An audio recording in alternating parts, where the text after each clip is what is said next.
Hey y'all, I'm Derek and welcome back to 31 Days of Found Horror.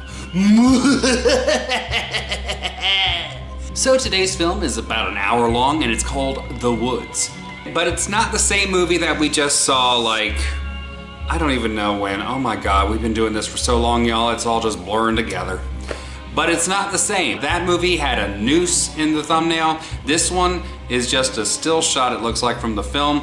And there's a kid that looks like he's been kissed on the cheeks many times by an overly affectionate aunt.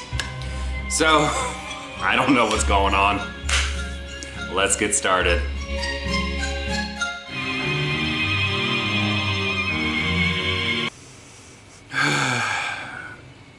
Kids these days. Okay, so it starts with two kids, Sebastian and Luke, walking through the forest. And they're talking about schoolwork. Okay. Then they hear a sound. It sounds like a Flash Gordon laser gun, I guess. Something like that. So Sebastian looks with his camera, which I don't know why he's carrying a camera at this point, and he sees nothing. So goes back to the trail. Then Luke goes off and looks, and he just goes missing. So Sebastian goes following him, and Luke shows up again and says, I was attacked, we gotta get out of here. So they're running, and then Luke's just gone. Cut to the woods. Okay. So the weird thing is this is supposed to be a found footage film, but there's no provenance about how the footage was found, because as we learn later that people go into these woods and they don't come back. So how do they retrieve the footage? Big loophole in the found footage genre right there. So it cuts to Sebastian running to his friend Ethan's house and saying, hey, I want to go camping. And Ethan's like, okay, we were going anyway, you can come along, I thought you didn't want to come. And Sebastian's like, no, I changed my mind. So to camp, he packs a roll-up sleeping bag, a paring knife, and some Famous Amos cookies. You know, the bare essentials. So they meet up with their friend Rowan, and they go to the park. The exact park Sebastian just left, so... And there they meet Forrest, their other friend. And Forrest is there and says, hey, I was just told by a guy not to go into them there woods, because people go into them there woods and they don't come back.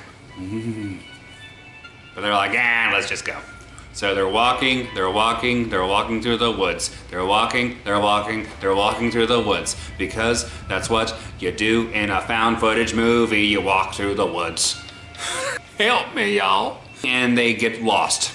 Who knew?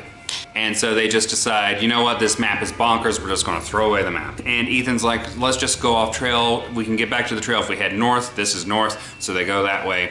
And along the way they run into a kid just running in the woods, his name is Aiden. So they stop and figure out what happened with Aiden, and Aiden's like, I was out here with my friend, and we got lost, and my friend died, and by the way, I may have actually killed him because he attacked me.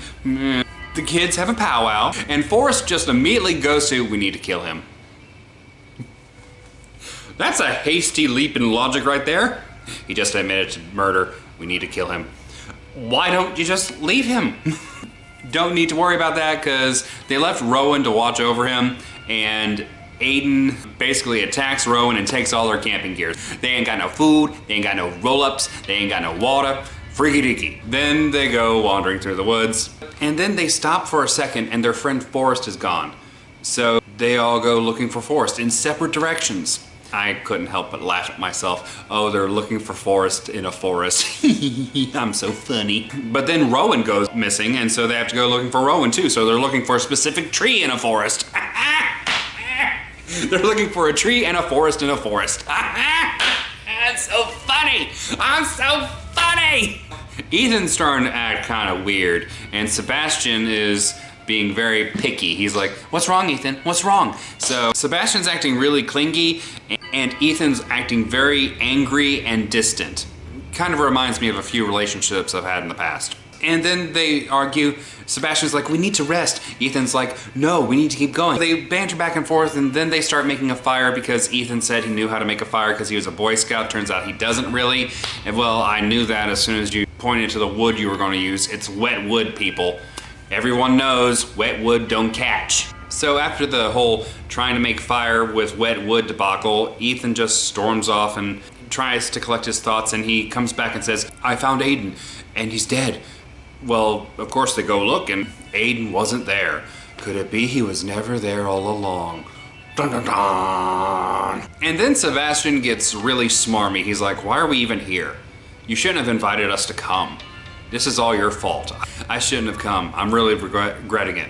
You said you weren't going to beforehand, and then you just ended up jumping on the bandwagon, so I'm guessing there's more to this story than meets the eye. It's day for night, and they're going to sleep, and in the middle of the day for night, they hear a baby crying for some reason. And Sebastian wakes up and is like, we gotta go help the baby. And Ethan's like, meh, go to bed. So they go back to bed. The next morning, or more likely when they were filming 5 minutes later, they wake up and they find footprints on the ground of somebody watching them sleep. Ooh, I knew these woods were creepy. I didn't know it was filled with creepers. Ethan's like, we need to go. We need to get out of here. Sebastian's like, no, we have to find Forrest and Rowan. I'm all with Ethan, okay? There's no point in y'all go looking for them and getting more lost. Go get help to find Forrest and Rowan. So Sebastian wins and they go looking for their friends. Well, then they get lost again because, of course they do. They find blood on a leaf. Ethan's like, it has to be Forrest and Rowan. Okay, jump. Well, they follow the blood and they follow the blood and they find Forrest and Rowan, and they've been beaten. And they've apparently been beaten with a lipstick because it's nothing but lipstick all over their faces. So Rowan is capable of walking, Forrest isn't. And Ethan is like, we've got to leave him. Sebastian's like, we can't leave him. We have to stick together. No, you can leave him. Get out of these woods. For the love of God, you can come back for him. Leave a marker. Leave markers all the way back so you can find your way out. Well, Ethan looks at Forrest and says, it looks like he's been attacked by a human. You're the only one who was with him, Rowan. And then they get into a fight, and it is, oh my God, so wonderful. It's theater fighting. They don't even make contact. They just add in sound effects. It's like,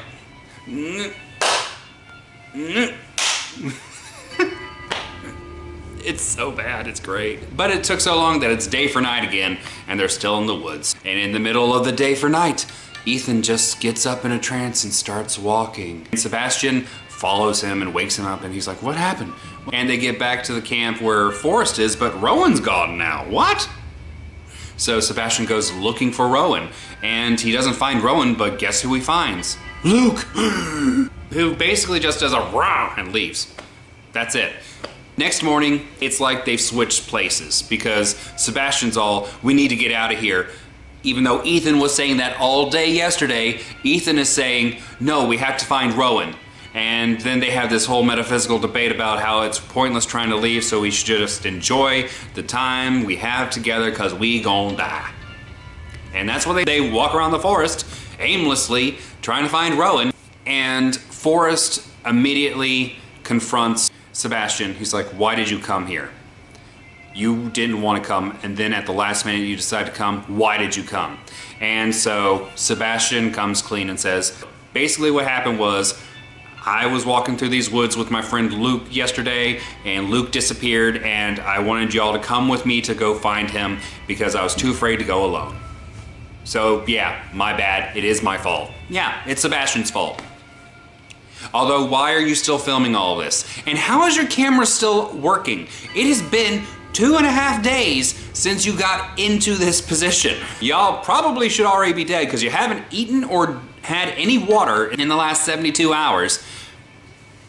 How are you still alive?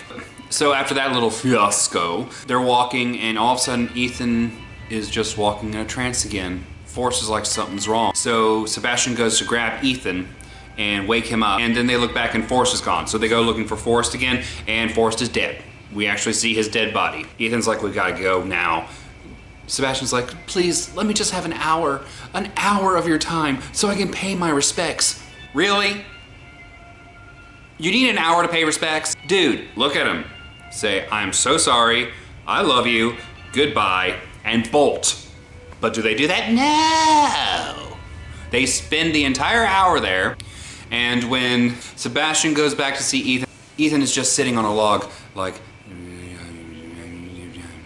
Sebastian's like, Ethan! And touches him, and Ethan's like, what, man? What the hell? You should have... And then Sebastian has a Blair Witch apology, where he just looks at the camera and he's like, this is my fault, I'm so sorry. If anybody gets deep enough into the woods to find this tape, they're gonna be dead anyway, so I'm just sorry. Okay, so they're walking again. Ethan, in the middle of walking, just stands there. So Sebastian goes up and tries to see what's up, and they start theater punching again. It is complete with a sound effect. Sebastian punches Ethan, and that apparently knocks Ethan back into the real world, and all of a sudden they're like, who's that? Oh, it's Luke! No, that's not Luke. Something's different. It turns out Ethan was Rat. Luke has a crowbar, and he's fixing to use it on their skulls. So, for the next few minutes, they're just running away from Luke. And Luke ends up killing both of them. The end. Honestly, this movie was convoluted, but it was sort of fun to watch because of how bad the kids were. The kids were completely deadpan. They could not act at all. So I was like, okay. Okay, I can live with that. Your movie's crap, but you guys make it fun to watch because you're just like, this is the level of their acting. Why did you come here? So this is all your fault. You didn't want to come before. We need to get out of here. That, the entire movie with all this other stuff happening, it just made it sort of magical to watch because it was like, these kids are acting like this is something that occurs every day. They can't be bothered to feel scared. All in all, it's a bad movie, but yeah, it's worth a gander. So have you seen this movie before? If so, leave me a note down below and tell me what you thought about it. And of course, if you want to see this movie, it will be available in the description. So that's it for this episode of 31 Days of Found Horror. Thanks for stopping by. Thanks for tuning in. And come back tomorrow for another found footage nightmare.